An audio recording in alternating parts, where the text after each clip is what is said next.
Blog Talk Radio. Namaste, everybody. Welcome to the March 19th, 2014 edition of Nature of Reality Radio. I am your host, Andrew Fisher, broadcasting every Wednesday from 6 to 8 p.m. Eastern Time from the suburbs of Philadelphia, Pennsylvania, exposing the nature of reality for the fraud that it is and the truth that it is. And tonight we are going to have Barbara Lamb, who is a therapist of many different sorts, hypnotherapist, regression therapist, and we'll be getting into that. She's also a researcher on extraterrestrials and extraterrestrial abductions in particular. We'll be getting into that, especially on the show tonight. You don't actually get abducted. You decided to, you chose to get abducted when you incarnated in this life. Can't stress that enough. And we will also be talking about crop circles and what they are and what their intentions are and all that stuff. I see I have two callers on the line here, 720 area code and 678 area code. I think the latter one is Barbara, but I'll have to check both of them. But before I do that, we're going to get into the news for the first 5 to 10 minutes, courtesy of Alex Jones and his friends at Infowars.com. First article, actress denounced over refusal to vaccinate kids. Reminds me of when I had Leslie Manookian on last week, talking about how vaccines, if you don't take them in some areas of life, you will get punished for not taking them, even though there is no law for not taking them. But the person in question here, Fox host labels Kristen Cavallari communist over concerns about autism.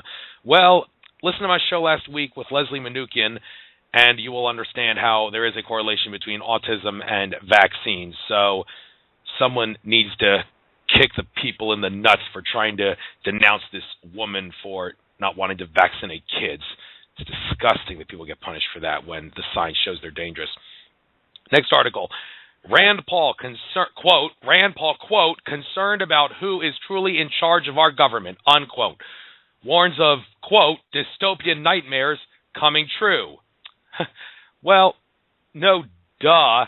The government, as well as all the national governments on planet Earth, not all the local and state governments, thank God, but the national governments, all of them are under the control of a consortium of families, 13 families in particular, and other minor, smaller families known as the Illuminati, which do have extraterrestrial connections, sad to say. Don't worry, there's good news. There's good extraterrestrials, too, and we'll be getting into that on this show as well. But Rand Paul, yeah, you should be concerned about who is truly in charge of our government. It's called Orion Greys, Draco Reptilians, and also Zeta Greys, and the Anunnaki from Nibiru. Apparently that's a malevolent race that's also in charge of our government to a great extent. So, yeah, you should be concerned when the people in charge of the government are not of this world. And there's a lot of incest in those Illuminati families that have extraterrestrial control over them, too. I was reading that in David Icke's book, The Perception Deception, yesterday. Let's see, new article here. Caveman discovered in Texas, a satirical dramatization to illustrate the incredible power and benefits of super male vitality. Okay, I'm not exactly sure what this is all about. I don't know if they're really talking about a true caveman discovered in Texas, but super male vitality, well, it's really not my job to advertise on this show, but hey, if any of you men need a boost in life, you might want to try getting super male vitality from the InfoWars store. It does have natural ingredients from plants mixed together in a perfect blend, and Alex Jones actually says he takes half the recommended dose because it's that good. So all of you men listening, something you may want to spend your money on. It's probably worth it just to make you a little more upbeat and probably expand your consciousness too. But moving on. Fascist thugs beat up Ukraine TV boss, demand resignation.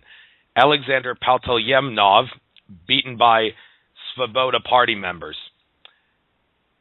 Well, I don't really have time to get into the details of what this is all about, but this is a after effect or a symptom of all the troubles going on in Ukraine, that fascist thugs would beat up a TV boss, a Ukrainian TV boss, and demand that he resign. The stuff in Ukraine is getting ridiculous. Putin's starting to act like a dictator. The U.S. is trying to get involved and be like the Roman Empire or the modern era like it is. I just want us to stay out of this, and I would prefer the Ukraine not join the EU. I mean, say what you want about how the Crimea might belong to Russia, just like you can make the argument it does because it was a gift given to the Ukraine, I believe. And it's just like how Puerto Rico is controlled by the United States. The Crimea is sort of unofficially part of Russia, and that's what that conflict is all about. But I heard David Icke talk about this on a newsletter report he sent out recently about how they really want the area of Russia, the Illuminati powers do, because a lot of resources there. And this Ukraine conflict, they would see that as an opportunity to control that area, and this beating up a Ukraine TV boss is an after effect of this whole thing going on in the Ukraine. 10 ways true feminism is under attack. I don't have time to go into what those 10 ways are, but I think the worst possible way is the way that the moon is a giant artificial body which acts as the ball and chain around Earth's feminine energy. Yeah, that's the worst way that feminism is under attack. And, of course, masculinity is also under attack, even though Earth is a feminine dominant planet. They are trying to make men feel like wussies and make women suffer, so we're both getting attacked. But we should definitely be concerned about feminism getting attacked more if we had a choice, because Earth, Mother Earth, is a feminine energy planet. Next article, got 3 more articles here, folks. Israel criticizes U.S. weakness on Ukraine and Syria. Well, the people in charge of Israel, the Rothschilds, are the ones calling the shots in America. Israel is, in some regards, more powerful than America. The people that control Israel hide behind the curtains. The Mossad is not the CIA of Israel; it's the CIA of the Rothschilds. And of course, if Israel wants the America that it controls to act like the Roman Empire of the modern era, you'd certainly expect them to criticize the U.S., not just make the people in the U.S. government say, maybe Israel's right, we need to invade, or make the general public think the same thing. Well, we can't fall for the scam, folks. Let's stay out of Ukraine and let's stay out of Syria. Next article. Student arrested, expelled for pocket knife found in car. School officials searched his car without his consent after finding online message he supposedly wrote.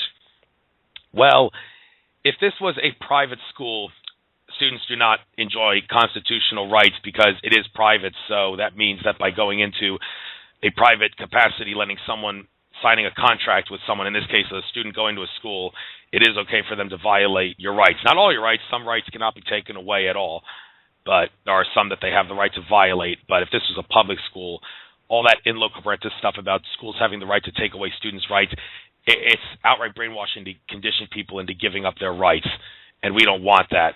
So taking away the rights of students in public schools is a stepping stone to taking away the rights of everybody. The only time schools can violate student rights is if the parents give consent.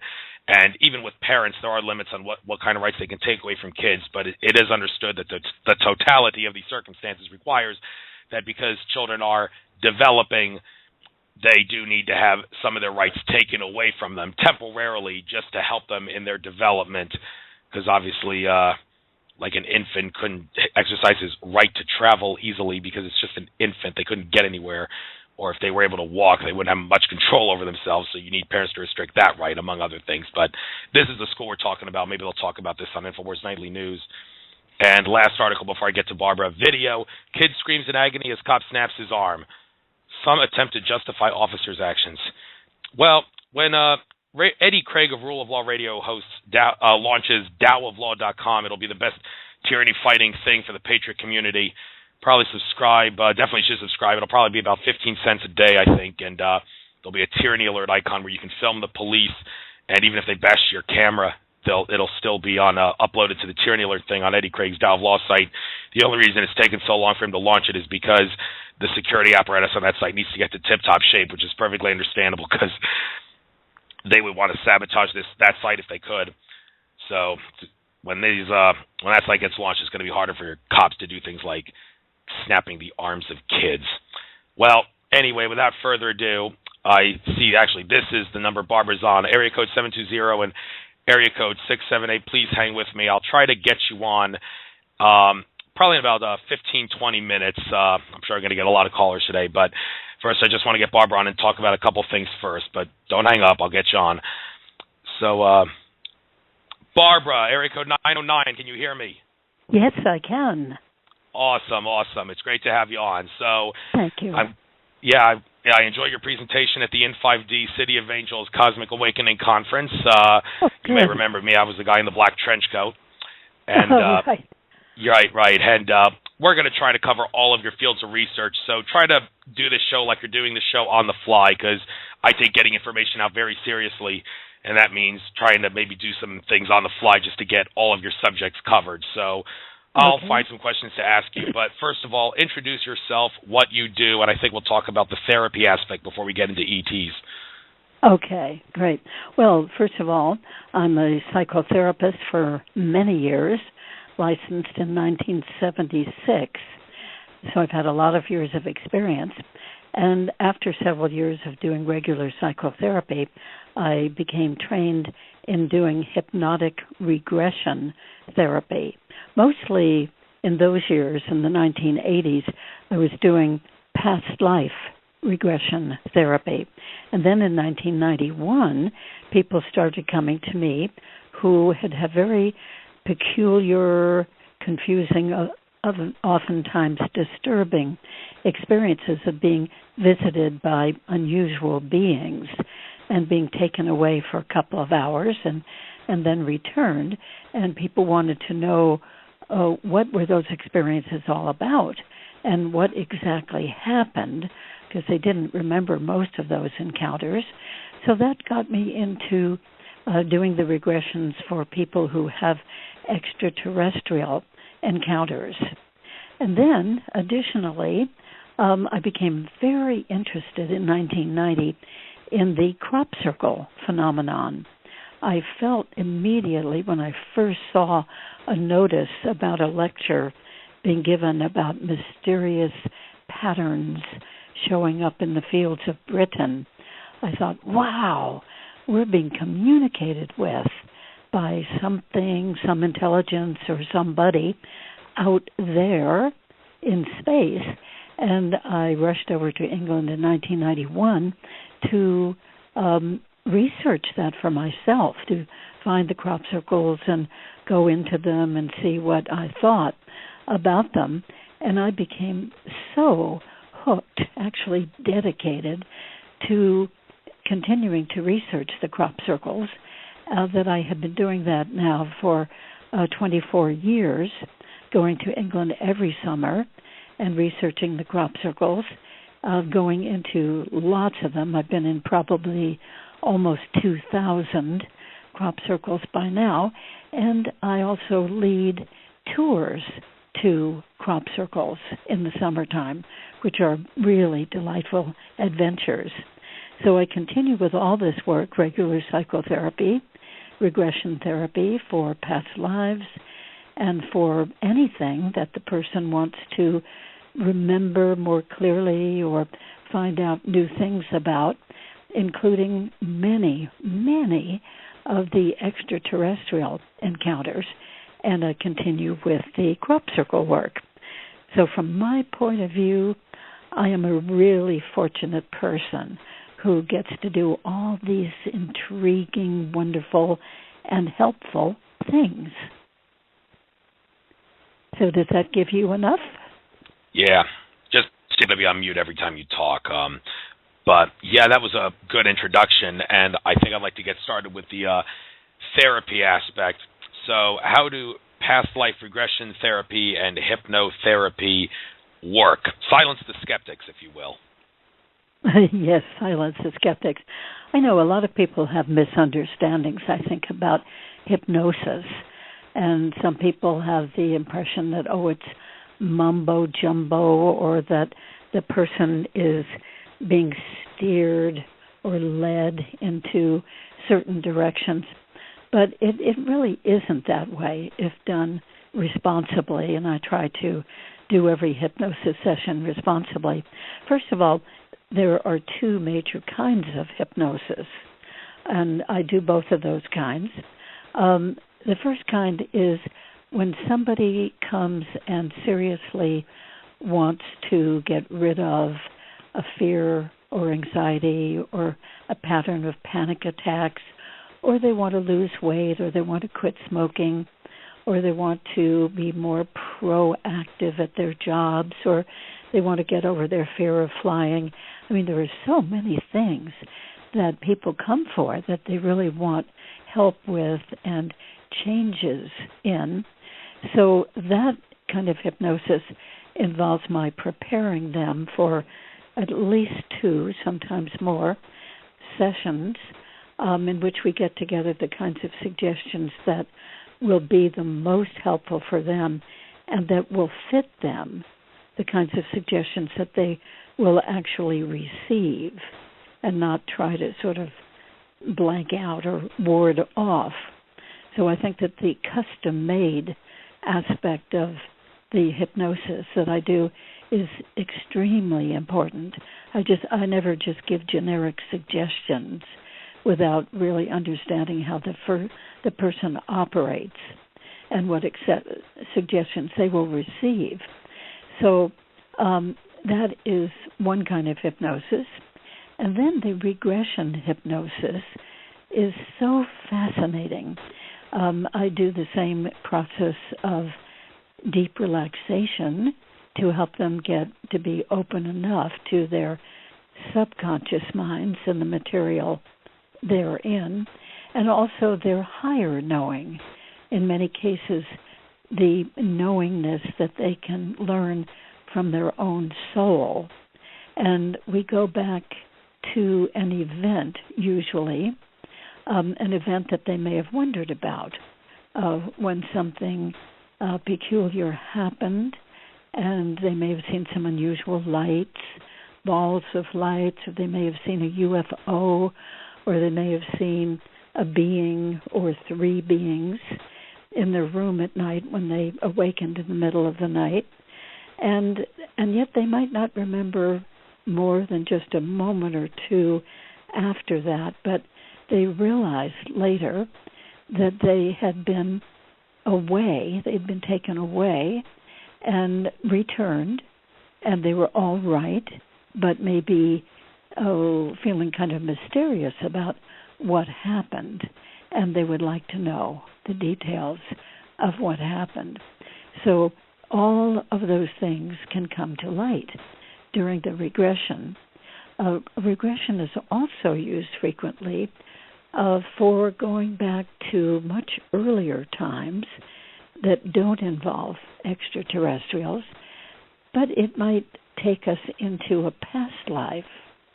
For instance, if somebody says, as somebody did recently, I just have this terrible aversion to being touched on my neck. I just can't stand anything around my neck, a person coming closer to my neck, touching my neck, kissing my neck, even wearing a turtleneck sweater or a scarf. I just can't do it. In other words, they have some sort of phobia about their neck. And we'll go back to the source of their having that phobia about being touched on the neck. And we don't know at the beginning of the regression, we have no idea where the person might end up in the regression. So that's why I try to keep it very open and very neutral, that we're just going back to the source of that, to the root, to the cause, to the beginning of that aversion. And frequently, but not always, the regression takes us back to a previous lifetime, or what certainly seems to be a previous lifetime. And the person relives the scenario, the main points of what was happening in that lifetime, particularly the points at which they developed this terrible aversion of being touched on the neck. So it's quite a vivid, dramatic scenario often that comes up. And the point of doing this is that once the person consciously knows what they have carried over in their subconscious mind and also in their soul knowing, the soul history of that person, and it's conscious now, then they can work with it and sort of let go of the distress of it, since they know what caused it.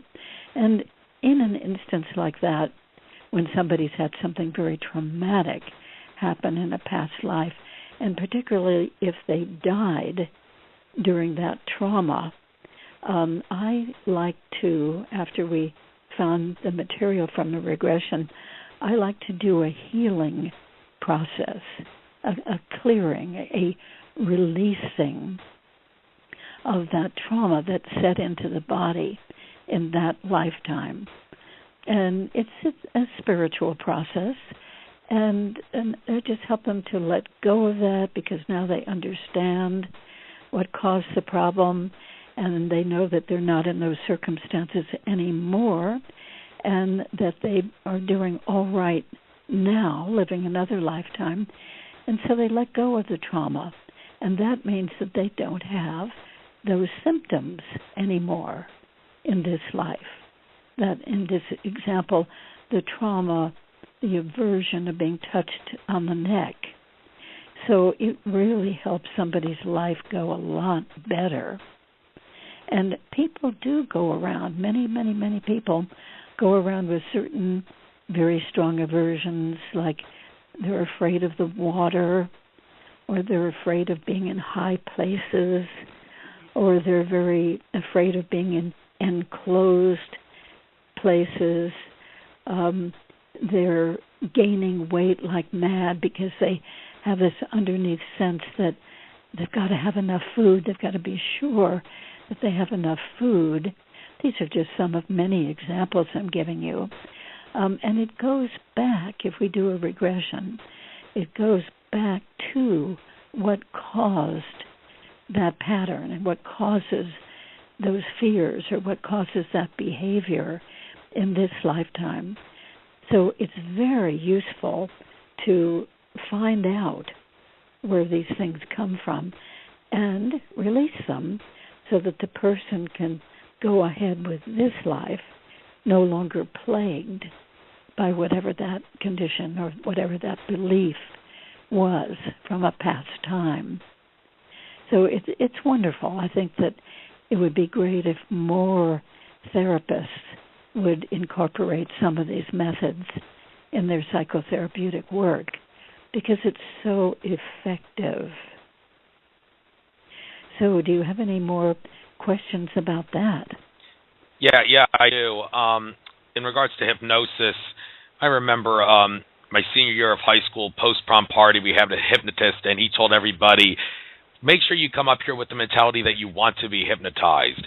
However, in the summer between my junior and senior year of high school, I took part in a college summer study program, and there was a hypnotist named Tom DeLuca who did a hypnotism show, and he said he didn't have to tell everybody, come up here with the mentality that you want to be hypnotized. Now, I'm going to guess that all of your clients would want to be hypnotized because they seek answers to their questions.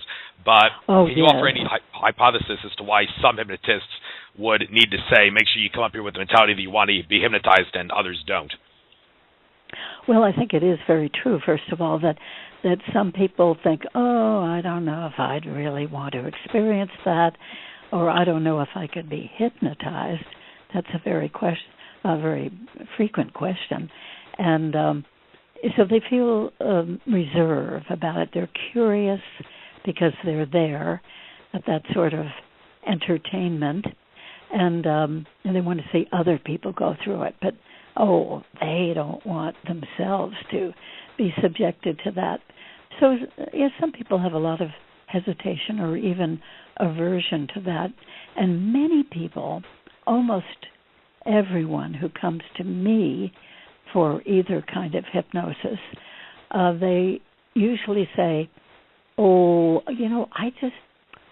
don't know if I can be hypnotized. So it's very important that I explain right away to anybody who comes to me that hypnosis is not what they probably think. Hypnosis is not being out or under or asleep. Hypnosis is simply a nice state of deep relaxation with the eyes closed and the attention focused on the inside of them, their attention focused inside themselves, and so that they're not distracted by everything around us, everything that they would see, or people moving or people talking or whatever. that it's just sort of a concentrated, relaxed, focused time in which they can receive the suggestions. If it's the kind of hypnosis where I'm helping somebody to change a certain form of behavior that's been bothersome to them, or change a certain belief that's been plaguing them, or the same thing applies if it's the kind of hypnosis that we use in regression, that the person is just available for knowing that, knowing what's coming up visually, mentally, emotionally, as they get back to the source of their particular condition that they want to know about. So I think that the man you're talking about, the hypnotist, he realized that some people going to those events definitely have an aversion, and they're very skeptical, and so they would not be good subjects for any kind of hypnosis. In fact, I've learned in the various hypnosis trainings that I've had over the years, I've had about 3 different courses specifically in hypnosis, and then also 5 years of training in this past life regression therapy. And every single trainer says right away that hypnosis is not being out or under or asleep, but is just a nice state of relaxation in which the person is open to either receiving the suggestions that will be helpful, or open to the scenario that will come up inside that will show the cause or the source of the problem that they're working on. So your man who did that hypnosis demonstration for entertainment, it was of great interest to him, I'm sure, to have only people come up for hypnosis who would be very open to the process, and they would be highly suggestible, which would be very helpful for him, because then he could do a wonderful demonstration, and everybody would say, "Oh, wow, isn't that interesting?" He wouldn't want to try to hypnotize somebody who was resisting and feeling against it, because that wouldn't be a good demonstration. So it's interesting that what I've learned in these different trainings is that the hypnotist standing up on the stage or in the front of the room or wherever, that he's looking at the group of people who are looking at him, the people who've come for this, and as he's giving a little patter, little conversation first before getting into the hypnosis, he's sort of warming up the audience as people do, engaging with them. And as he's doing that, he's looking for the people who appear to be much more relaxable and highly suggestive. So he sees the people whose eyelids are kind of drooping down here and there, or maybe their head begins to sort of nod, or maybe they begin to have that sort of glazed look in their eyes. So as he's giving his little spiel, he's noticing who has those suggestions or symptoms that they would be easy to do the hypnosis with. And then when people raise their hands, he chooses only those people who look like they would be highly suggestible to come up. And sometimes people are eager to come up and be hypnotized because they're curious, but they're not highly suggestible, in his opinion, so he just simply won't choose them. So it's very interesting that the people who come up are, as you say, willing, in fact, maybe even wanting to be hypnotized. And then there are always others in the audience who don't. So that's what that happens. And also, we need to consider that sort of hypnosis is entertainment hypnosis. It's not for working seriously on some sort of problem or finding out important information. Mine always has a deeper purpose like that. It is part of my therapy practice. It's not just for fun and games, and certainly not for entertainment. There really is a difference.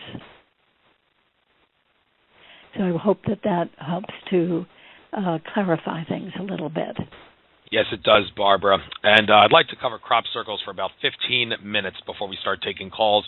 And then after we take some calls, we'll talk about extraterrestrials and ET abductions. But really want to get into crop circles here, because during my interview with Australian ET contactee and consciousness expert George Kavaslis, we talked about how crop circles, the ones that you see, are actually, it's a percentage factor, because some are made by extraterrestrials, some are made by secret technology that's kept out of the public arena that the government and Illuminati forces own, and then there's some that are created by the consciousness of Mother Earth, and then there's all the Doug and Dave Chorley crop circles, which we're not even going to bother getting into because it's a total waste of time, all the ones that were made by hoaxers. And if you believe Doug and Dave Chorley did all those crop circles, then you need mental help. So, yeah, so let's forget about the crop circles. And for the purposes of this argument, Kavaslis told me that the majority of the crop circles are made by ETs, whether malevolent or benevolent, that want to guide humanity in a particular direction. And I'm assuming that the way they do that is the symbology of the crop circle has a subconscious effect on us, which guides us in a particular direction. So can you clarify, that's true about the majority of crop circles, and then after we do that, get into the consciousness of Mother Earth crop circles and the ones created by secret government technology? Well, I must say, first of all, that we have these theories, but I don't think there'd be anybody living on the Earth who would know very specifically, how many are made by which source. And I don't even know, having been so involved in this for 24 years, I don't even know specifically that any of the crop circles are made by, specific extraterrestrials. Now, they may very well be. I am totally open to that possibility. But we do know that many of them seem to be made by some other intelligence. I think that the great majority of crop circles are made by some other highly creative intelligence of some sort. And whether that's embodied as individual extraterrestrials or not, I don't think we know that. I don't think anybody knows that. It is very easy to assume that. There is a sense very often in some of the wonderful crop circles, there's a sense of presence. There's a sense of we who are in the crop circles are being known.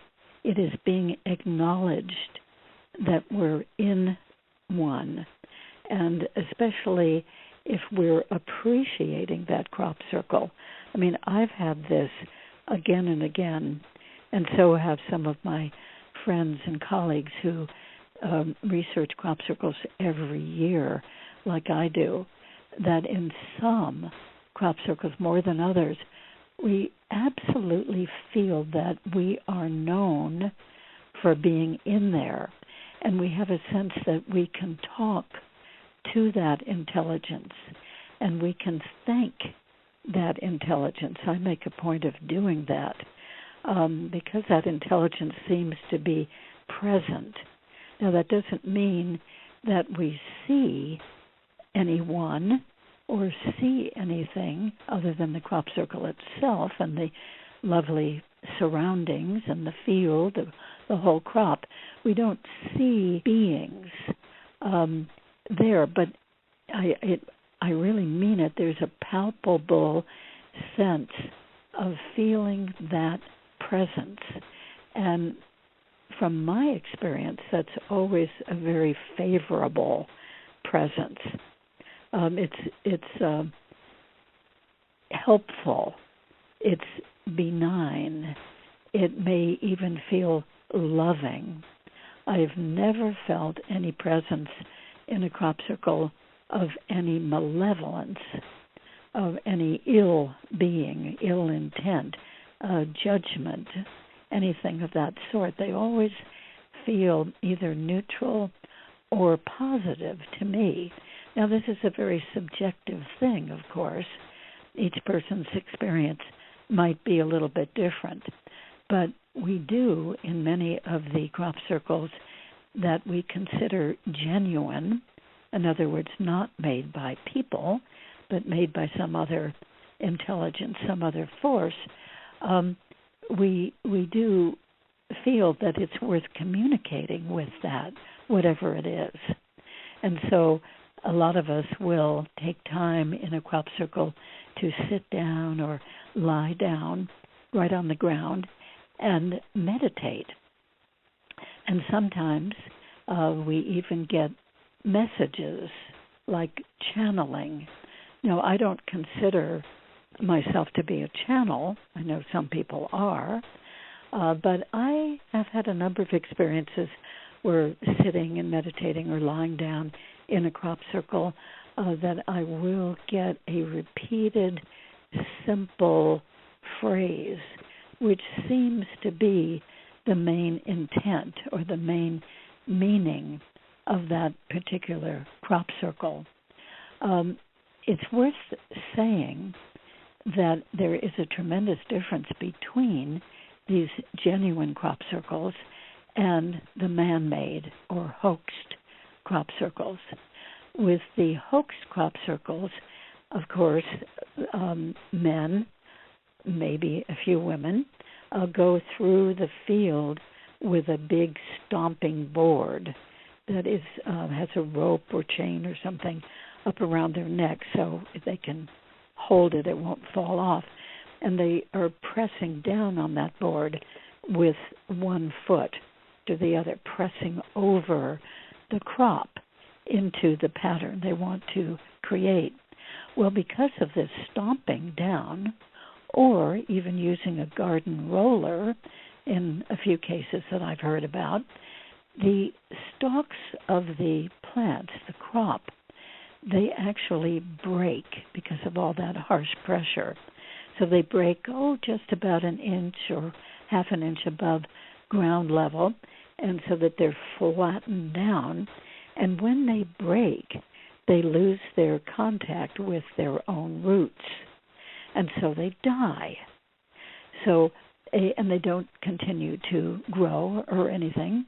And so when you go into a man-made crop circle, which I've done a number of times, it just seems flat, dead, lifeless. And indeed, all those thousands of stalks pressed down have died because of the cracking, where they bend over and losing the nourishment from their roots. So they have no energy in them. They don't have any luster because they're not still living. And this is in sharp contrast to the surrounding plants, all the standing plants around the crop circle, which have that sense of life and luster.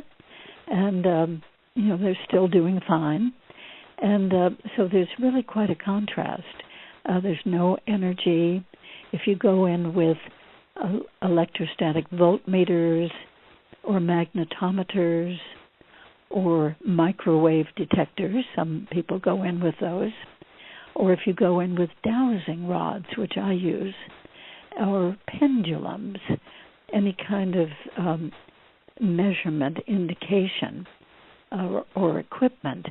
In the man-made crop circles, there's no resonation of any kind of change or any kind of increase in energy. Again, that sort of flat, dull, dead feeling. And also, they usually look a little bit more messily made.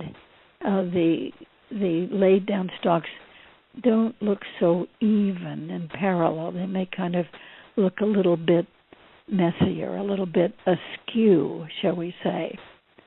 But let's contrast that now to the what we call genuine crop circles, which are made by some kind of mysterious source, and we can't really pin that down, but we can know that people have observed radiant balls of light circling through the field where a crop circle subsequently is made, maybe a few or several hours later. And there is video footage of a 1996 crop circle at a place called Oliver's Castle, and the video picked up about 7 seconds worth of a crop circle allegedly being made by balls of light. So in that video, you can see a single ball of light circling around, making a center circle of what is going to be that formation. And then you see 2 balls of light parallel to each other, swooping low over the field as spokes, little arms, pathways, are radiating out from that circle with a little circle on each end of the spokes. And then 2 more balls of light come from a different direction, flying low fairly rapidly over the field, over that area of the field, and then the spokes all get extended with another little ring around each one, and the crop circle is complete. Now, that has been witnessed, and that has even been videotaped. And also sometimes it's been observed that a beam of light seems to be coming down from the sky right into a big crop field, and then people have observed there's sort of a spiraling and a spinning right in the crop, and the laying down of a crop right down to ground level from this beam. In one case, a young man in England followed with his eyes, followed the beam going up into the sky, and noticed that it came from a metallic-looking disc-shaped craft. So that has been observed.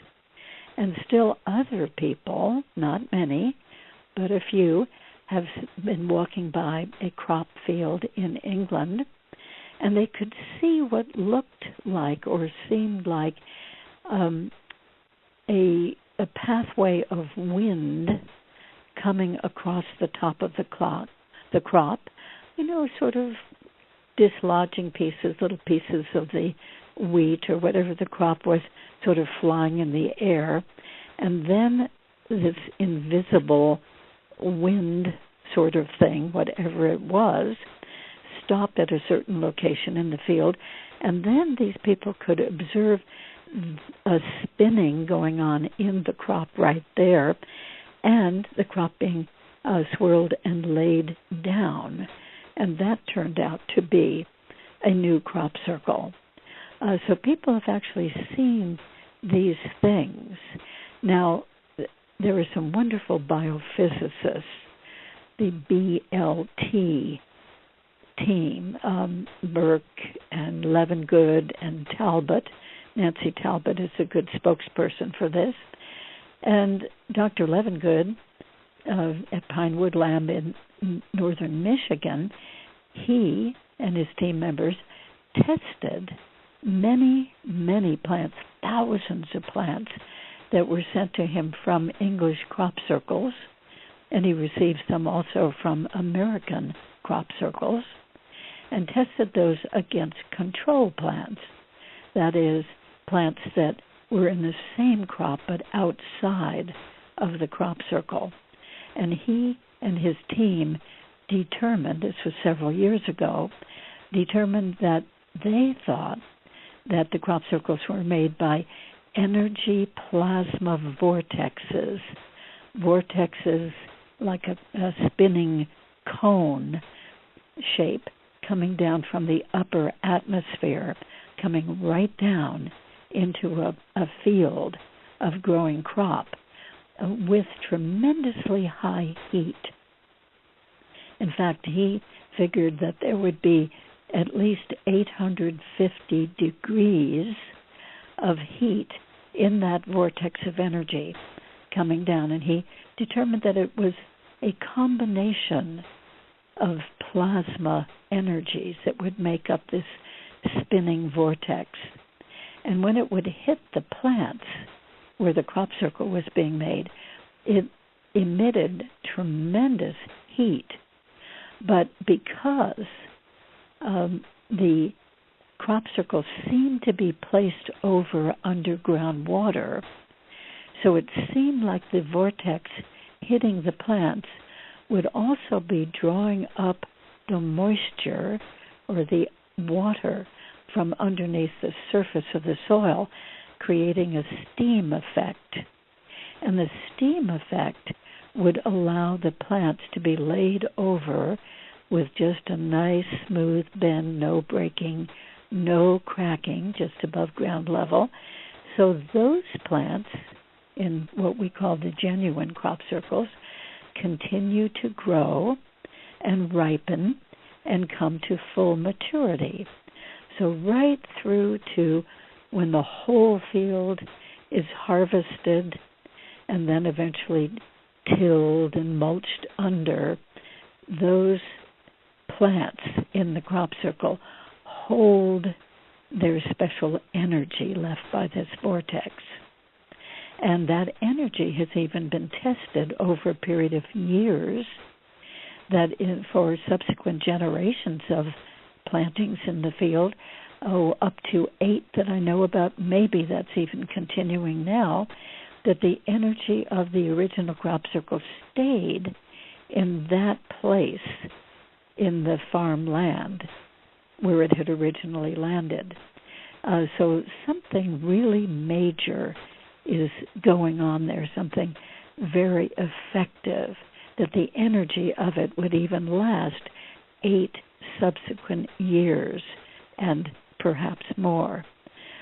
So, my goodness, it's really a powerful effect.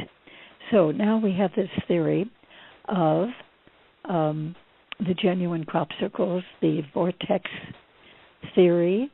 We have the balls of light theory. We have the invisible wind-like substance or force, whatever that is, making crop circles. And it's so astonishing that these genuine crop circles can be made so quickly. Even a very large, complex crop circle, it's been determined, could be made within 15 to 30 seconds. I would think it would take 15 to 30 hours. But according to the video and according to reports of people who've seen a field, turned around, looked the other direction for several seconds, and then turned around in the daytime, and then there is a whole new, perfectly rendered crop circle, it's been determined that even with a lot of complex features in the crop circle, a lot of geometric perfection and intricacy of design, that the crop circles may have only taken 15 to 30 seconds.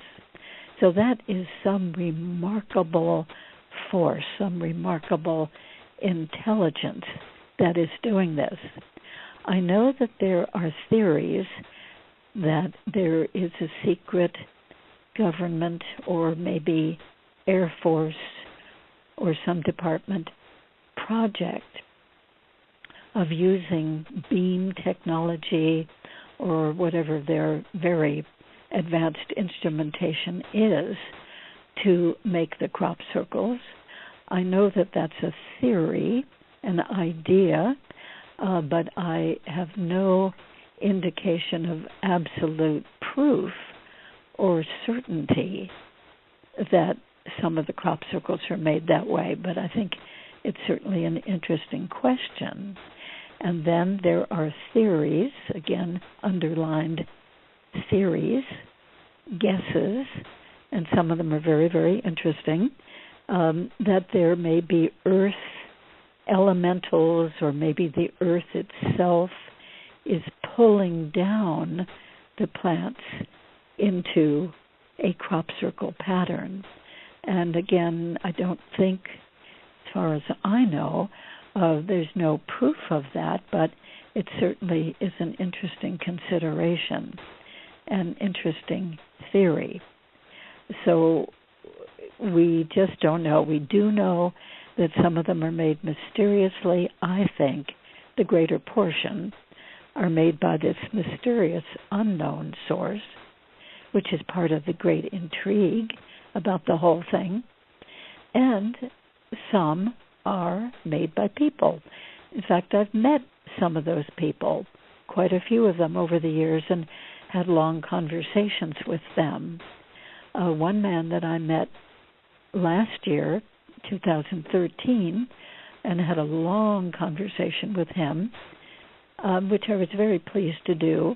He was part of a small team of young men in England who, on occasion, not too often, they say, on occasion will go out and make a crop circle in the middle of the night. And this young man that I talked to said that he was the one in that small group who would meditate and channel a design from what he felt was a higher source, some higher intelligences, and he would draw the pattern that he was channeling. And this would be at home in the evening, and then subsequently he would get together with his buddies, and they would take that pattern on paper, take it out into the field, and then make that particular crop circle in that design. Other hoaxers have told me that once in a while it happens that one of them will be awakened in the middle of the night and told, he doesn't see who's telling them, but like some other force, some other intelligence is telling them telepathically to get up, to get his friends, to go out into a certain field in a certain location, and with his friends, his hoaxer friends, start making a crop circle. And sometimes they have actually done this, not really knowing from whom this direction has come, but knowing that it seemed insistent and very powerful and very clear about what they were to do.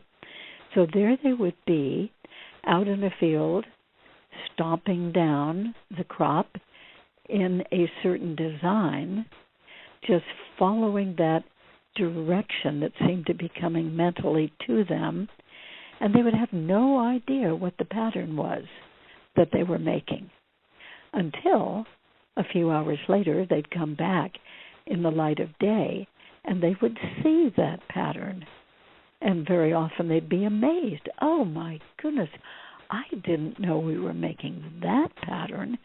We were just following directions that were given to us in our minds. So that's a very interesting part of this whole phenomenon, too. As you can see, there's really a lot to it.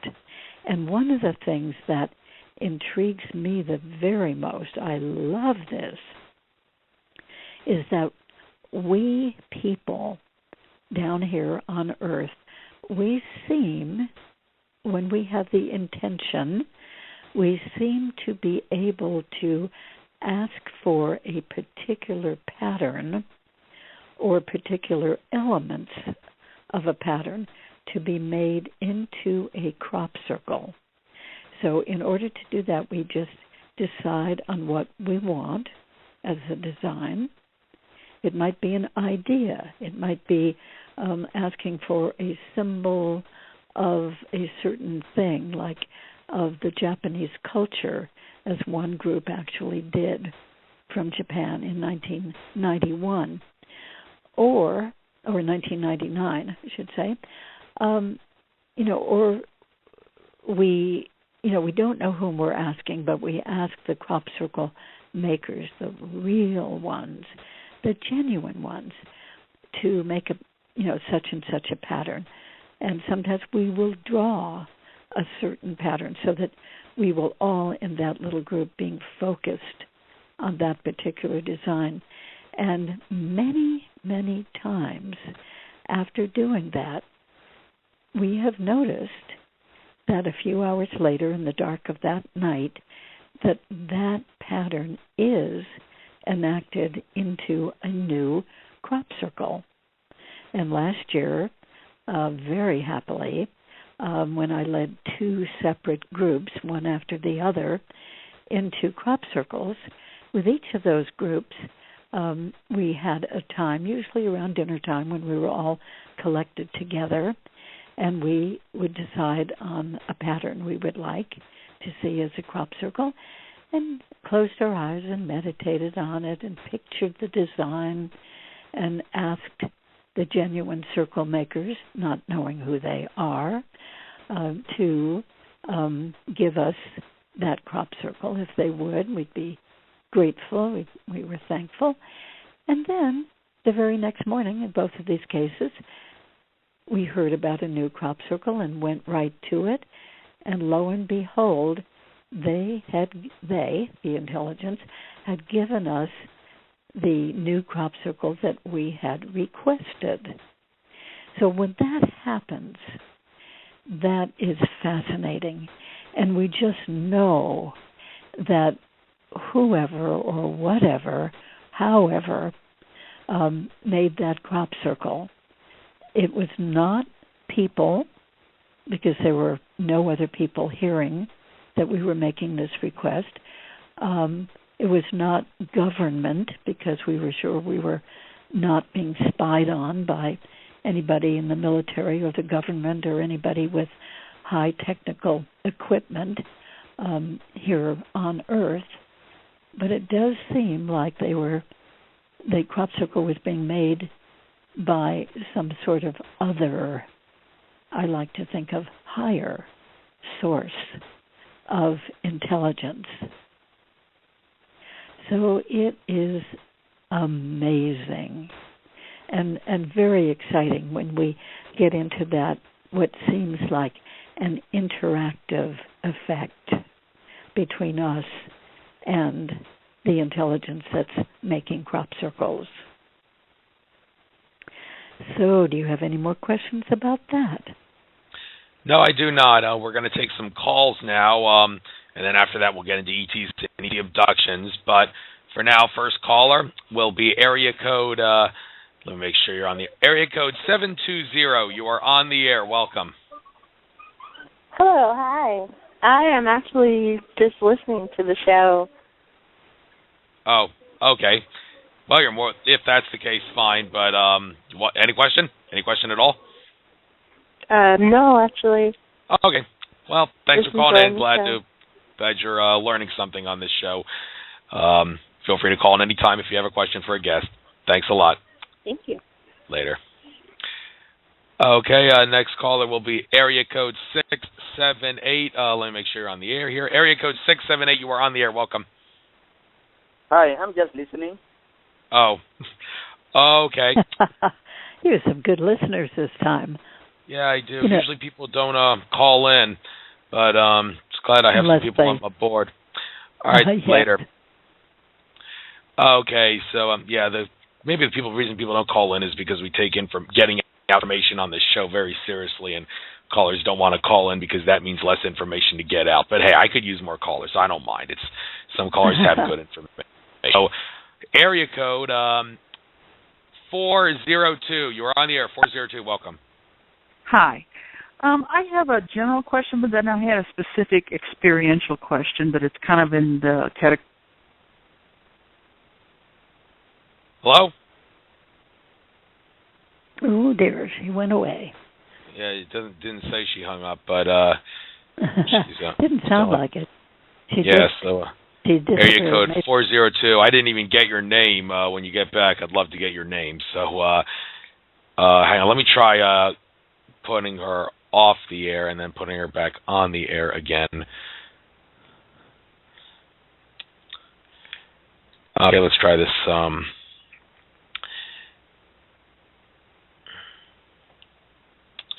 Area code 402. Can you hear us? Area code 402. Well, it's okay with me if we have questions or if we don't have questions. I wondered if you yourself, Andrew, might have anything that you particularly wonder about the crop circles. Well, one thing I can safely assert is we can use our own consciousness as humans to create them. At the In5D Return to Atlantis conference in Sarasota, Florida, that was back in October, a bunch of people and me gathered in a big circle on the beach and meditated, and then the clouds above us formed into a circle. If you can do that with clouds, there's no question you can do that with the materials in the crop circle in the ground. But well, that's exciting. That must have been a really wonderful event. Yeah, and it was.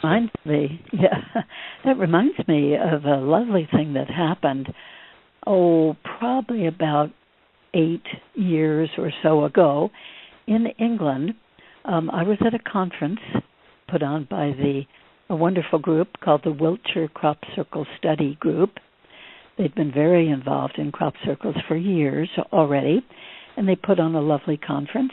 And at this conference, there were about 200 of us at least that were standing out on a big lawn next to the conference hall. And we were holding hands in 3 circles, one circle outside of the other, almost like 3 rings, parallel rings. And we were at 11 o'clock in the morning, we were chanting and almost singing as a group of 200 people, just very simple tones, like chanting tones.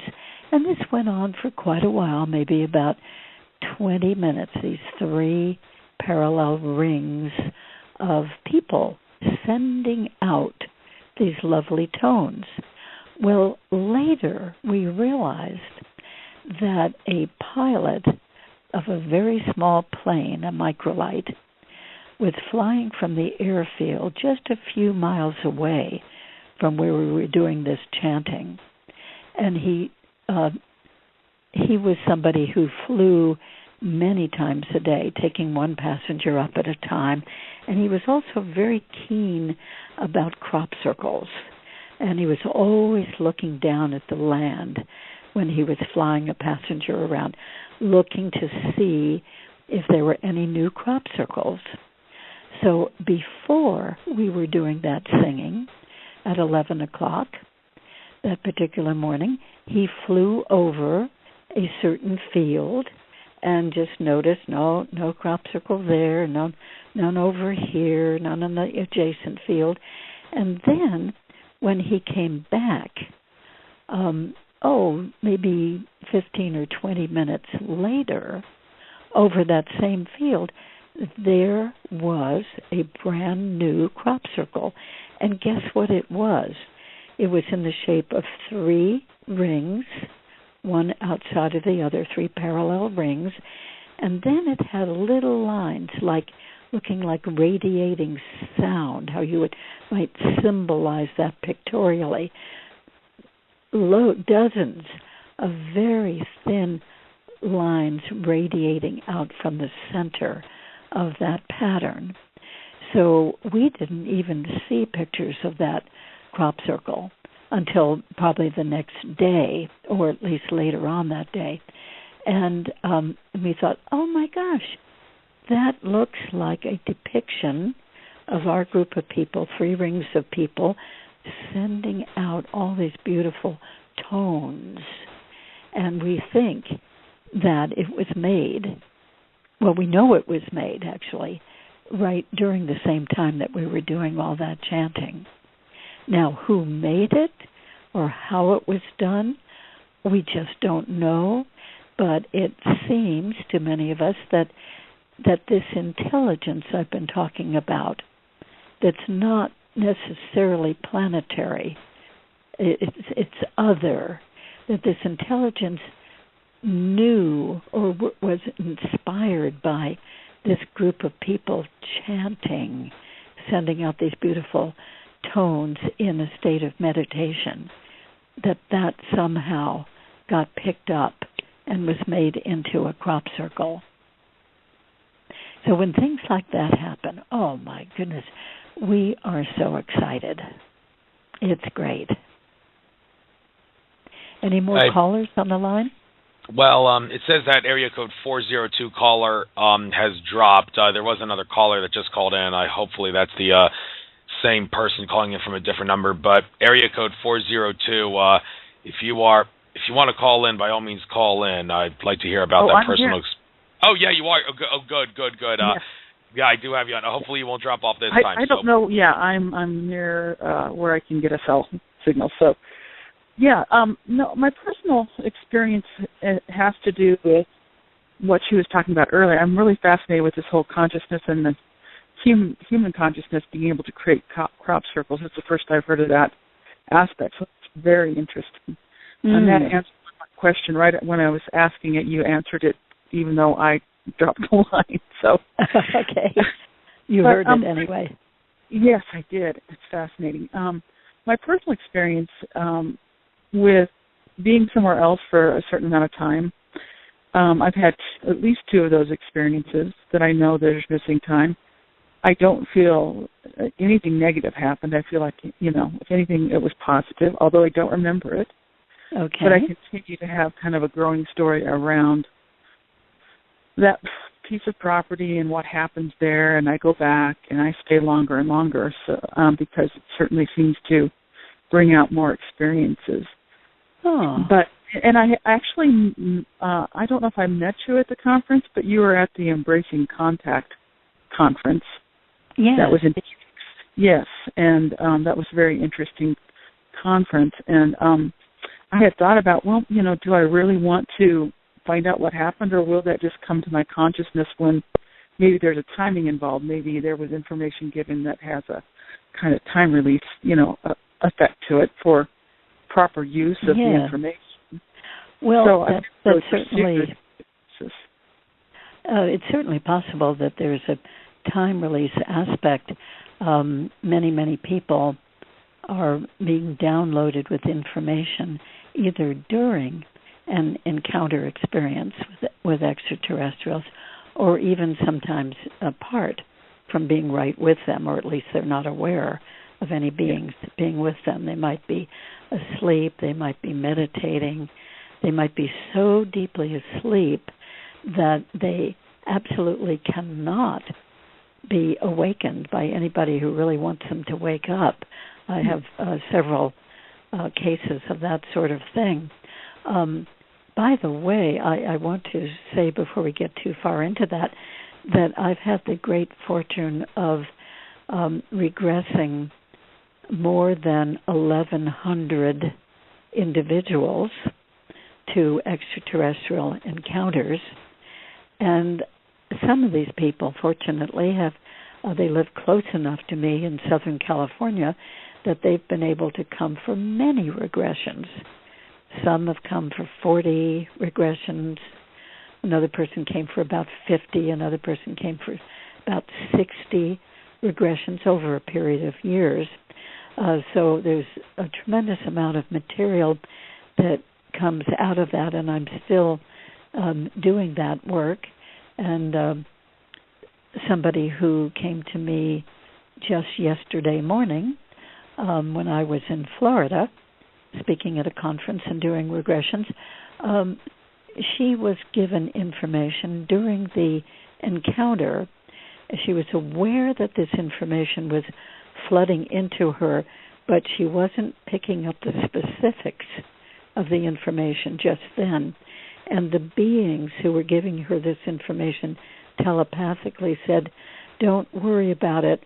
You don't need to know this now. you don't need to remember it now, but you will know it when the time comes. Now, we don't know what that's referring to, but apparently sometime in the future, she will have all that knowledge and maybe directions for action. We don't really know because that time hasn't come yet. But this is happening to a lot of people. It seems like this is quite normal that you're experiencing it.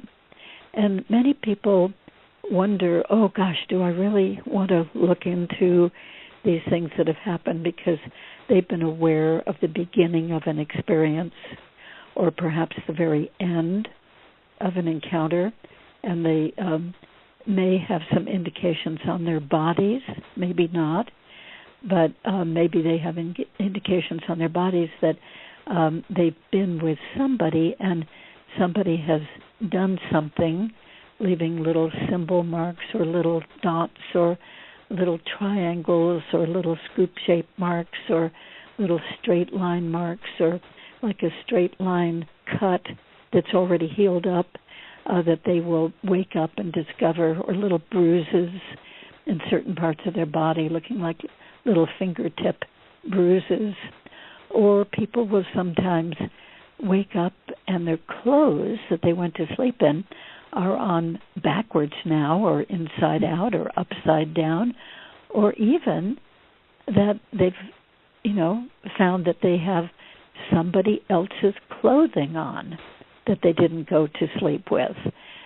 So the clothes they didn't go to sleep with. So, people do have little hints and warnings and so forth. There are lots of different kinds of them. Well, mine was a large hint. My vehicle and myself were in a different place. So. Oh, wow. Okay. Yes. So, and it was not something I could have mindlessly done. And my brain was very mushy, too. So that was an indicator to me that, something had gone on. Oh, but I had before that, and when I first started having experiences, before I even was involved in knowing and learning any of this, I said, it feels like someone's unzipping my head and pouring stuff in there. And I had no idea what downloads were at the time. I mean, I never heard that word. I never heard anyone describe it until I listened to an interview with someone who had, described it and used the word download. So that was, so it's all very interesting, but, I'm not concerned about hypnosis. I've been trained in it and myself, and I'm a very good candidate, but I'm just not sure that it's appropriate if there's a timing involved to, try to force that lid open earlier than when that timing is right for that information. So I don't know how to make that decision, really. Oh, sure. I understand what you're saying. Well, I think as far as the information is concerned, you would not be able to force that part open if you did a regression and found out about the whole experience that you were having. If they want to keep that information private from you, they will. They have ways of doing that, and I don't understand what those ways are, but we know that they have them. So if you wanted to do a regression to find out the kinds of beings that are interacting with you, or the kinds of procedures or other kind of learning maybe that they're imparting to you, or any healing they might be doing on you, etc. That it would be up to you whether you think that would be worthwhile. But the information would not be released until they're ready to release it, even if you did a regression to it. Which brings me to the question I had next, which was, I know about you and your work with this, and you're obviously a trained professional with vast amounts of experience. And is there a network or a place where people can go from all across the country that is available for them to look at professionals? Because it's not your average psychotherapist you want to approach with the alien issue. Oh, that's right. I agree completely. How does one find, is there some sort of network of, trained professionals in hypnotherapy that are open to these kinds of regressions? Oh, yes, that's a perfect question.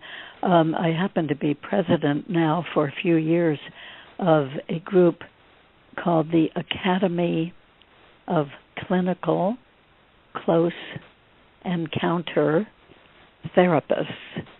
I'll say that again because that's a mouthful. Academy of Clinical Close Encounter Therapists. Our initials, the acronym is ACCET, ACCET. And we do have a website. We have a whole network of members who are qualified to do this particular kind of work. They may do other hypnosis work as well, but they're qualified to do this sort of work with people who experience extraterrestrial encounters. So the website for that, I'm glad to have you know it and anybody else know it, www.accet,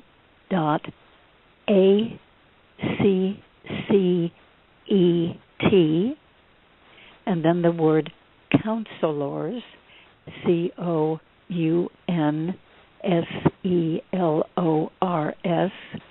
and then the number 4, okay, counselors 4, experiencers.org. So I'll say that again because it's a long one.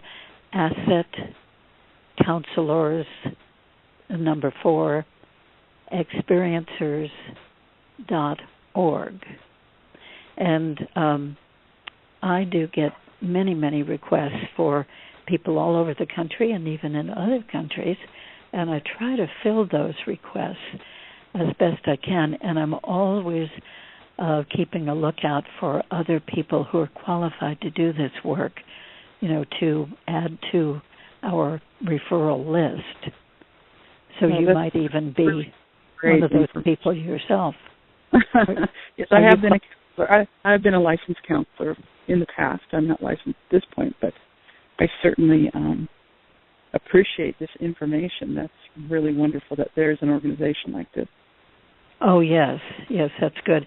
And there's another one, too, that is just being formed. Well, we've been forming for a few months, and this is called, and we will have a website quite soon, and it's going to be very comprehensive, have fascinating articles by very brilliant people, and I just feel so privileged to be part of this. The acronym for this group is FREE, F-R-E-E, and the name of the group is Foundation for Research into Extraterrestrial, and so it's such a big, long word to write out, encounters. So I'll repeat that, Foundation for, and that's F-O-R in this case, research into extraterrestrial encounters. We will also have a list of therapists and hypnotherapists, regression therapists who are qualified to do this work, and there'll be lots of interesting information. We're gathering it right now that will be on this website, including the understanding of quantum physics that helps us to understand how all these things can happen. Well, that has been my quest since my experience is it, was it vortexual? Was it being taken up? Was it some sort of Stargate? I've just been on a quest to understand the physics. That's great. Yeah. We have Edgar Mitchell on our board, and Rudy Schild, astrophysicist from Harvard, and quite a number of excellent minds, excellent people. We're all getting together to put this together because we know that there are so many people who really want good, genuine, solid information about this. And, I have tried to figure out ways to go out and measure and you know, is IR going to, you know, help me, you know, see what's going on out there? Is it a physical phenomena that moves or stays still? You know, I've been playing with all kinds of things in my mind technologically. So it'd be really an interesting site to, and, you know, hopefully there's a place for questions and talking, because I think there's more, just one of many that would like to find, you know, if you have an experience and maybe you could go back and scientifically, you know, create some data about actual physical things going on in the place things happened. If, you know, if it's related to that, who knows, right? Oh, but right. Well, that's just the kind of thing that we hope that there, you know, will be people responding and contributing from their own experiences or contributing more understanding. So it's really exciting that this is coming together at this time. Well, I appreciate the time. Thank you very much for letting me talk for a while and you're welcome. Get some questions answered and participate. Yeah, Andrew, is it allowable for her to let me know who she is? Or yeah, I was about to ask for her name because I never asked for that. Oh, it's Karen. Karen. And all right. The number I'm calling off is my number, so feel free to call me back on that, either one of you. So. Okay. Okay, or my email address is Barbara _Lamb, Lamb, at Verizon.net. So I would really like it if you would send me an email, and I can kind of keep track of you and let you know when this new website is up and let you know about the asset organization too. Excellent. I will email today so you know that. Okay, Barbara. Awesome. All right, thank you so much. You're welcome. Thanks a lot for calling, Karen. Thank you for calling. Later. Bye. All right, we got time for only one more caller before I have to get into the ET-related stuff. So area code 865. I can let you on for about 10 minutes. Let me just make sure it's on here because computer's slow today. Okay, area code 865. You got 10 minutes. Welcome. Hello. I was just listening to the show and was very grateful to hear it. It's wonderful. Very glad interesting. You're listening. All right. Yeah. Thanks a lot. So that gives us more time to talk about ETs. Thanks for calling. Later. All right. So, Barb, in regards to ETs and ET abductions, we have, the show ends at 8, but I got to let you off about 2 minutes before the hour. So, in regards to ET abductions, it's not really an abduction because before, like I said in the beginning of the show, when you incarnated into this reality, you made an agreement that the aliens would take you. Now, okay, why, but just for the purposes of this conversation, let's just call it an abduction. Why do malevolent and benevolent ETs, why would each group of ETs, malevolent or benevolent, want to abduct humans? Well, first of all, I really personally object to thinking of some of them as malevolent. Now, definitely there are some beings who come and take people away for an hour or 2 hours or so and return them. And they are doing things that people do not like. So it's easy to attribute malevolency to them. But actually, I mean, they're very much like we are, and I think we have to acknowledge that we take animals, even animals we're trying to save from extinction, and we, shoot them with those pellets that make them inert and unconscious for a short period of time, and we go tag them and check them and do different things with them, particularly if they're animals that could be really dangerous to us. And then we let them go, and they go doing their own thing. And we do animal experiments, vivisection. Oh, my goodness. The things we do are really quite amazing for supposedly decent people.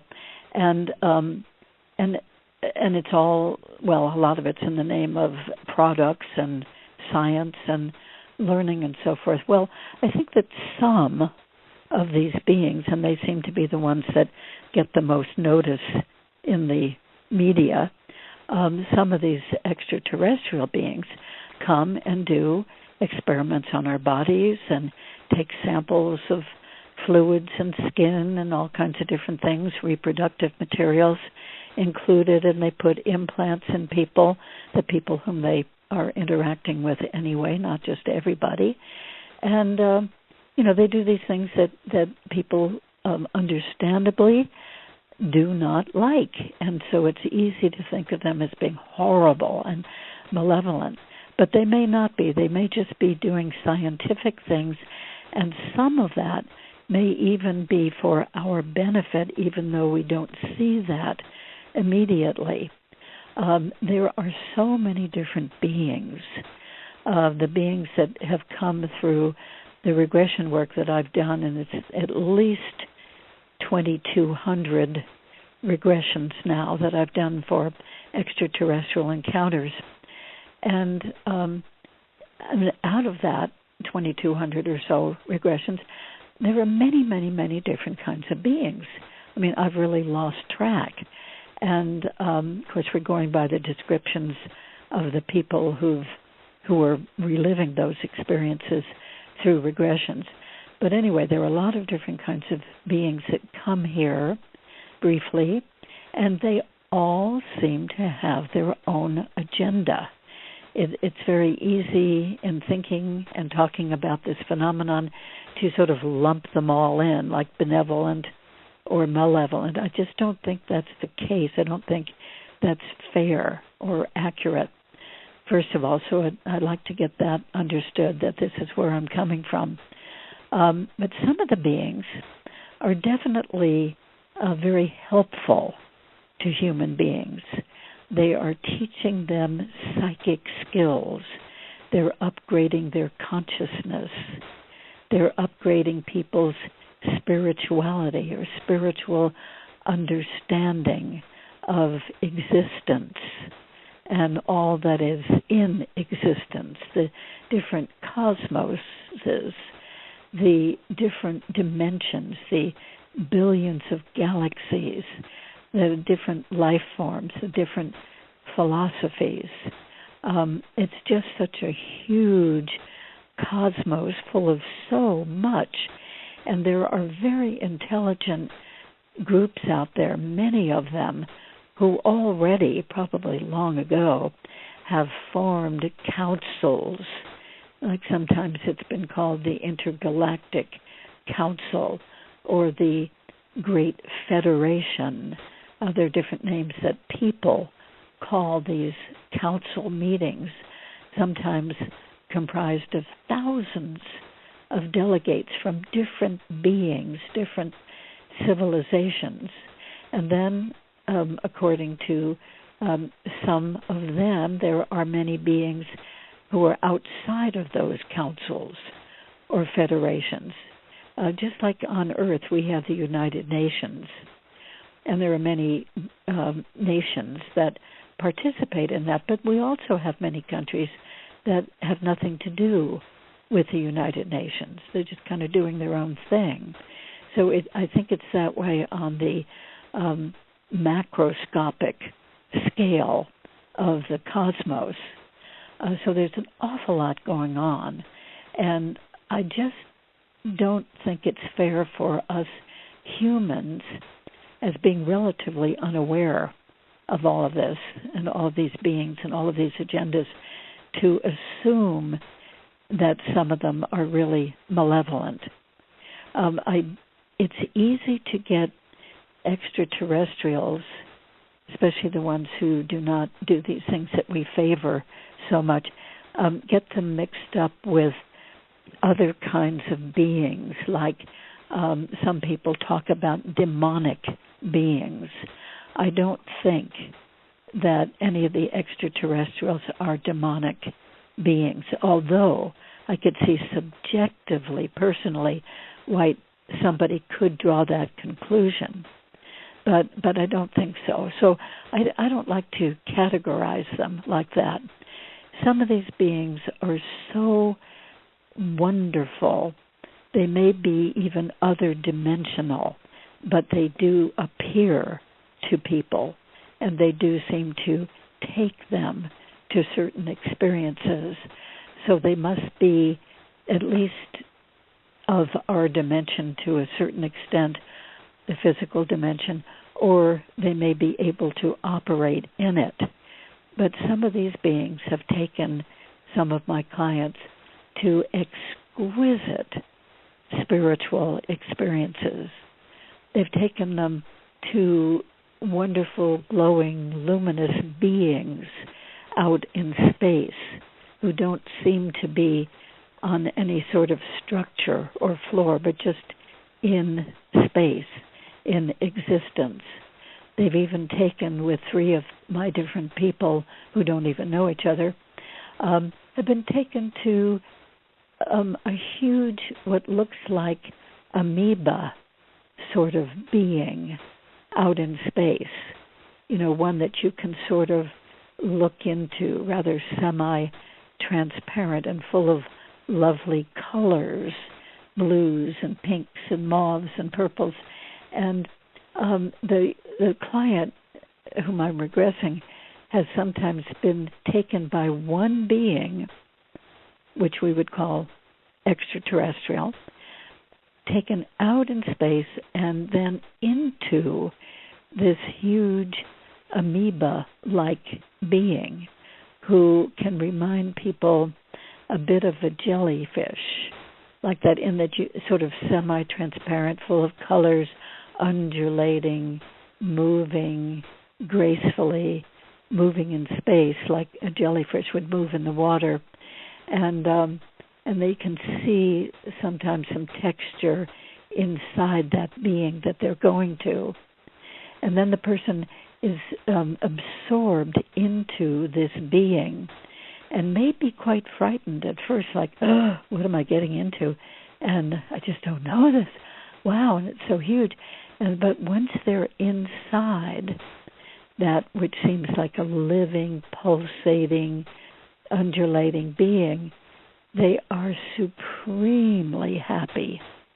They have unconditional love coming to them, through them, surrounding them, and they report being clairsentient. In other words, they know everything about everything. Anything they have wanted to know about anything, they instantly know. And then with feeling this huge personal regard, this unconditional love, it's a glorious, absolutely fantastic experience like none other that they've ever experienced on Earth. And when it's time for the person to leave that being and come back with the being who brought them there, back to their regular life on Earth, oh, they are terribly sad because that was so elegant, so wonderful. So that's one of the kinds of things that happens with some of these encounters. And several other people, individually, unbeknownst to each other, have been taken by a being which seems like way, way, way out in space, not even in a craft, but harmlessly taken. And then they see in the distance, floating in space, a huge city. It looks like a crystalline city, a city of lights. Like all the structures are crystalline, and they're flooded with light, and they're emanating light.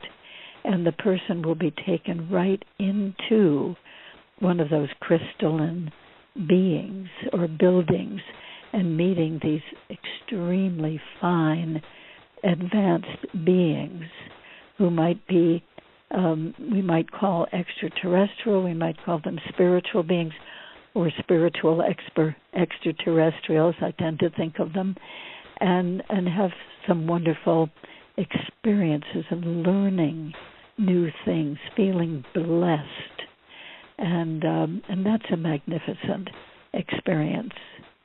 And then even short of that, many people are having very positive experiences with extraterrestrials. They may be taken onto a craft and put on a table, like a medical type table, and they might think, ooh, I wonder what's going to happen.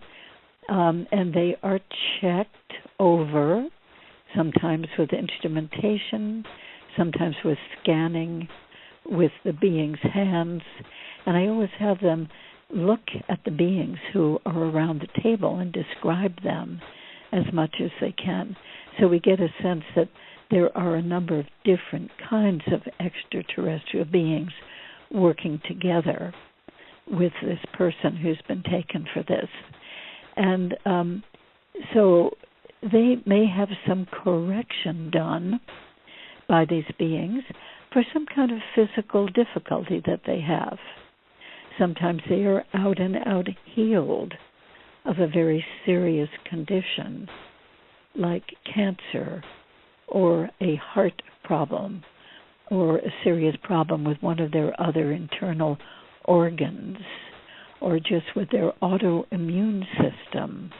There are many things that people have come to me have been healed of, or at the very least, the beings will sometimes telepathically tell the person lying on this medical type table, tell them that they have a problem with a certain part of their body, like let's say their liver, and that they really need to go to a doctor on Earth and have their liver checked and have something done to remedy it. So either they seem to warn people about conditions that the people might not be aware that they have, but which would be very serious, or they go right ahead and heal that malfunctioning. Sometimes these people, after the medical part of the experience, are sat up on the table and ushered by some beings into another room, and then there they are taught some things that they're very happy to be taught. Sometimes they're taught all kinds of psychic develop. They learn telepathy. They learn to psychometry, to read the energy of things that a person has owned. They can tell so much detail about the person from holding the person's ring or watch or something personal. And they're taught how to move things with their minds. They're taught also how to communicate telepathically with other beings who have that ability. Particularly the extraterrestrials seem to be communicating telepathically. And so there's a lot of learning that goes on. And some of my people have even learned healing skills so that they can come back and heal their fellow people or heal animals who need healing. Some of them are taught more technological aspects of things, and they will come back and be able to use that technological knowledge. Some of them are being taught about star maps or different parts of the galaxy or the constellations or any aspect of the universe, so that will be helpful to them in a particular way, sometimes helpful in their work. So there's a lot that goes on. I'm just giving a few examples, but a lot that goes on that's really very, very beneficial. So many people that I've regressed have the hesitation to being regressed. They certainly have evidence that they've had some peculiar things happen, and maybe even that the things that have happened have been done by extraterrestrial beings. And very understandably, because of all the negative publicity that's been given by about that they really feel some real hesitation or outright fear in having a regression to find out. And I certainly can understand that.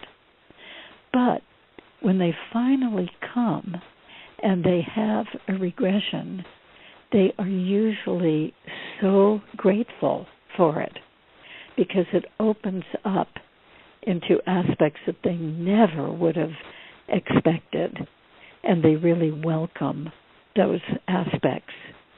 And there may be some moments, some aspects of the experience that they don't care for so much, and that are puzzling and confusing to them.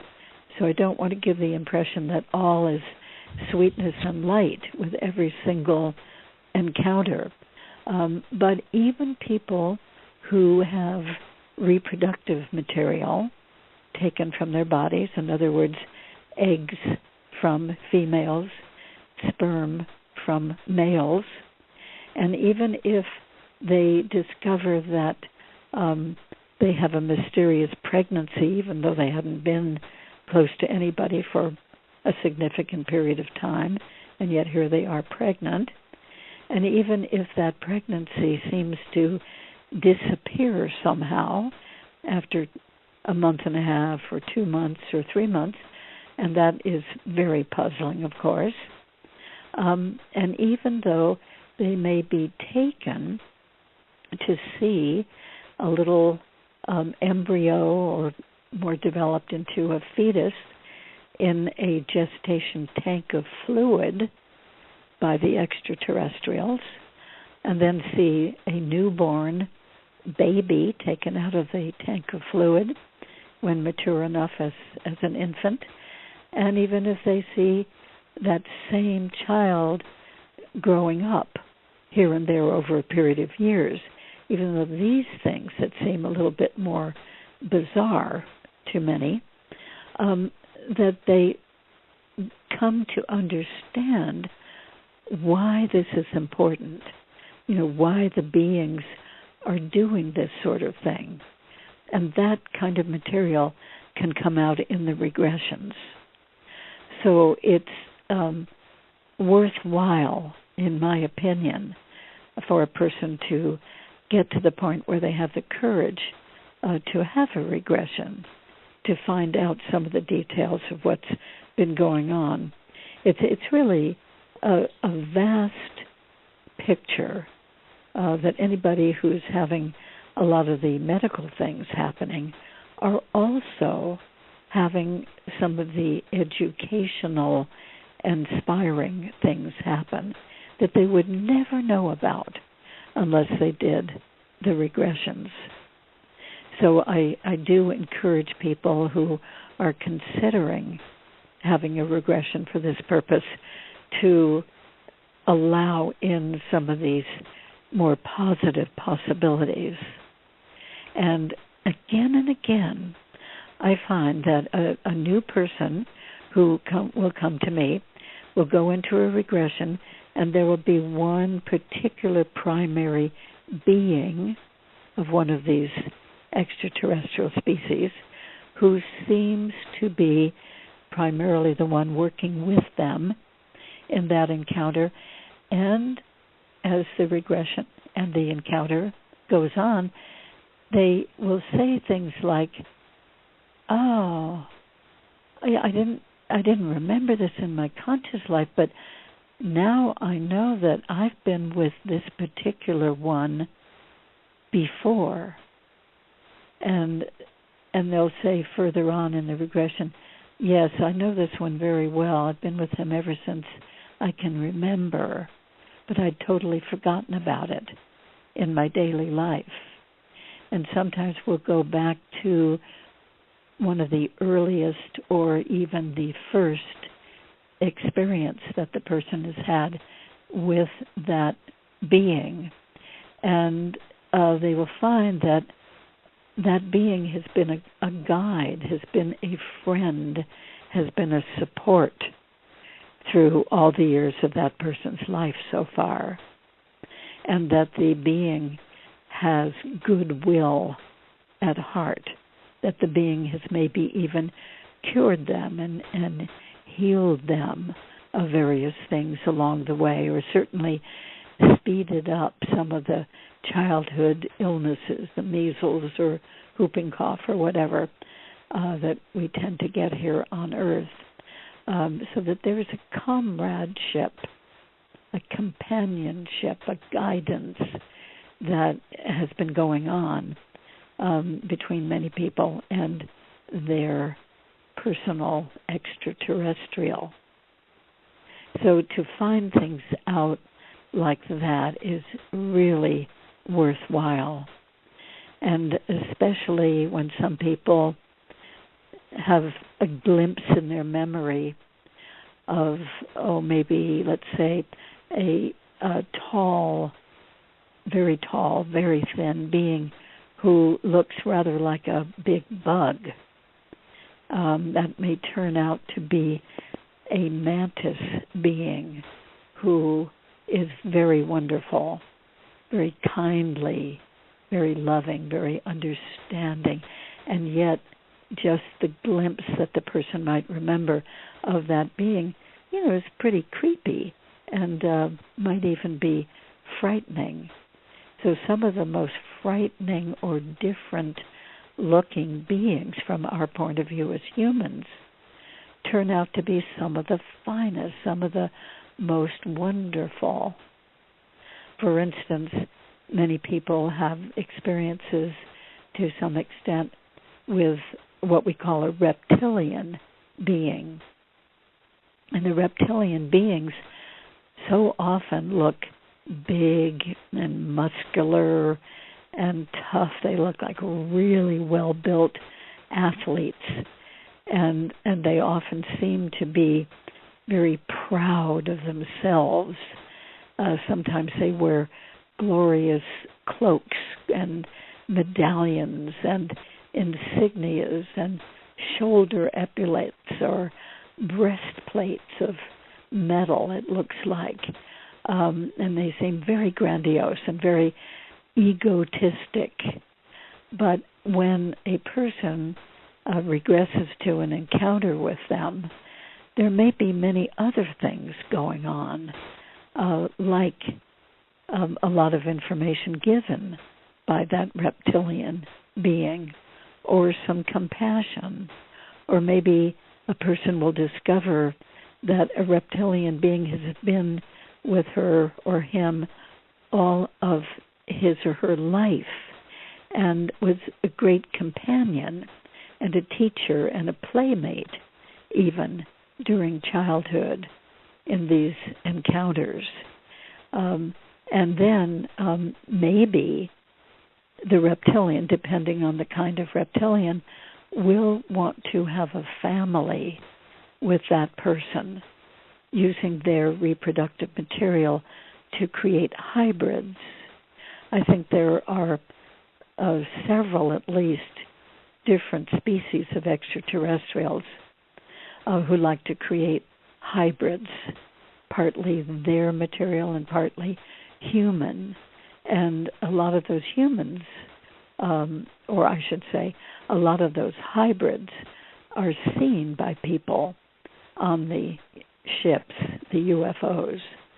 And now we have, I think, amongst us on Earth, quite a number, I have no idea how many, but quite a number of hybrids of the different extraterrestrial species combined with human, hybrids who are living here amongst us. And the ones that I have met, I've met about 10 of these people whom I am convinced are hybrids. Some of them are hybrid in the sense of being combined with Pleiadian beings, some with Arcturian beings, some with Andromedan beings, and others with beings whose names we don't even hear, because most of those beings don't even have names. They don't need to, because they're so telepathic and they're so tuned in energetically that they just don't need to classify and name things the way that we humans do. So these hybrids, whom I know, are very fine humans, and you would think of them as humans. I do. They look like humans, and yet when you talk to them, you realize that they may have some characteristics internally that are different than ours. Their digestive systems may be a bit different, and sometimes they just cannot tolerate the kinds of food that we readily eat. But they can tolerate some substances here on Earth and concentrate on eating those. Or they may have a different bone constituency, or a different blood constituency, a different body temperature. Their body temperature, instead of being 98.6, is often about 97 point something. And it always is lower like that. They may be very slim or maybe not, depending on the species of extraterrestrial that they are partly comprised of. But the several people I know who I truly believe are hybrids, well, there are probably about 12 of them now I feel quite certain about, and I'm open to learning more people who are hybrids, to getting to know them. Anyway, they seem to be pleased to have somebody to talk to who appreciates that part of their heritage. And they certainly don't go around talking about that with everybody, because everybody would think they're too weird. But it's wonderful when they do have somebody who knows about this and can talk to them about it. And the ones that I know, without exception, are here on Earth to help upgrade humanity, to help raise our consciousness, to help us to be much more decent, helpful, feeling full, compassionate people. Some of them have said that their mission in this lifetime on Earth is to help bit by bit, as much as they can, in their own local area or through writing or radio broadcasts or films or whatever, to help upgrade all of humanity. Because so many of these beings out there, extraterrestrial beings, who do come together in these big federations, council meetings and so forth, they would love to have humans, beings, combine with them in those meetings. But they know that humanity needs a lot of upgrading. And Barbara, upgrading in consciousness. Yes. Sorry to interrupt you, but in the 5 minutes we have left, I want to get into that, because during my interview with Alfred Weber, he talked about how very special people like indigo children, crystal children, and star children and whatnot are actually being abducted at a higher rate now to get prepared for a consciousness shift that's supposed to happen around 2017. And Franco De Nicola has also talked about the consciousness shift happening around late 2017. And one reason this is happening is Fukushima, would be undergoing mass extinction if there was no consciousness shift, and the aliens are actually trying to keep Fukushima in check to prepare for this consciousness shift. So in the last 4.5 minutes, can you say anything at all about this consciousness shift that the ETs are preparing for and abducting star children, indigo children, and crystal children for this consciousness shift? Yes, good. That's such a very important point. Yes, well, I think that these other very high-minded, spiritually advanced races out there have sent the special children, star children, crystal children, indigos, and so forth. And they are trying to put them in different places in the world, have them be born here to regular parents, but with this universal spiritual emphasis, because they see what we're doing on Earth as not just Fukushima, although that's a big disaster for sure, but they just see all the warlikeness, all the competitiveness, all the greed, all the one group against another, et cetera, et cetera. And I mean, they see us as very retrograde, and in a lot of ways we are. That doesn't mean every individual is retrograde, but They just, we're behind. We're subpar compared to what we could be. So, yes, there are a number of theories about the ascension process that the Earth is going through. It's very slow because some people are working in the opposite direction. There's the photon belt that apparently is, according to experts on that, is really influencing us to ascend not only in consciousness, but to have our physical bodies becoming lighter and lighter and more refined. They would like to see, these intelligences out there, they would like to see the whole planet ascend. Now, that doesn't necessarily mean rise up in the air, but it means becoming more refined, a finer, higher vibration. And if that happens, then our behavior as a worldwide community would really slowly change to getting away from this selfishness and greed and competitiveness and warlikeness. So that would be a wonderful change. Whether it's going to happen, all at once in 2017, I'm not privy to that information, but I do certainly hope and think that possibly we are moving in that direction. And we do need to. And there are some theories that if we don't move in that direction, it will happen, probably because of disasters, including nuclear.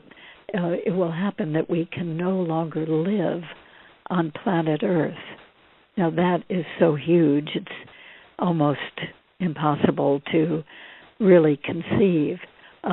So time does seem to be of the essence from a lot of these beings' point of view.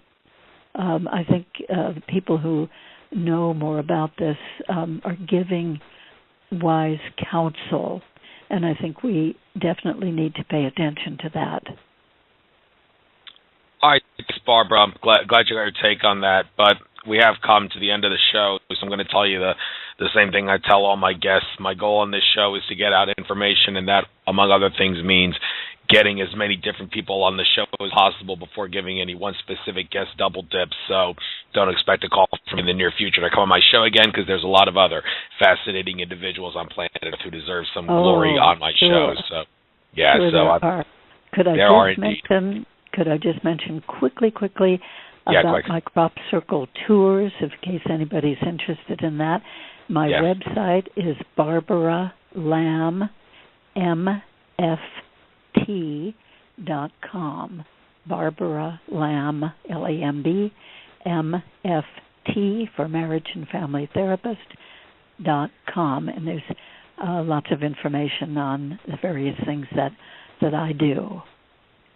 All right, thanks, Barbara. Thanks. It was a pleasure having you on. We could have talked about more things, but we are out of time, and maybe I'll see you at another In5D conference sometime in the future. Well, I don't know if they'll let you come to that conference. That's up to them, not me. But I'll have to hear from you again. I'll follow your work closely, and keep up the good work, Barbara. Okay. Thank you so much, Andrew. So long. Have a great day. Bye. Thank you, too. Bye. Well, folks, next week, I am scheduled to have Michael Cremo. Michael Cremo, he is the author of the book Forbidden Archaeology. He frequently appears on the show Ancient Aliens on the History Channel. And we're probably not going to spend a lot of time talking about aliens on the show. It'll come up in conversation, no doubt, but it's more going to be on the archaeology and sunken cities and whatnot that's kept out of the textbooks to hide the fact that there were civilizations before Sumeria, and also civilizations that were in our recorded history but we're not being told about. We'll get into that in great detail.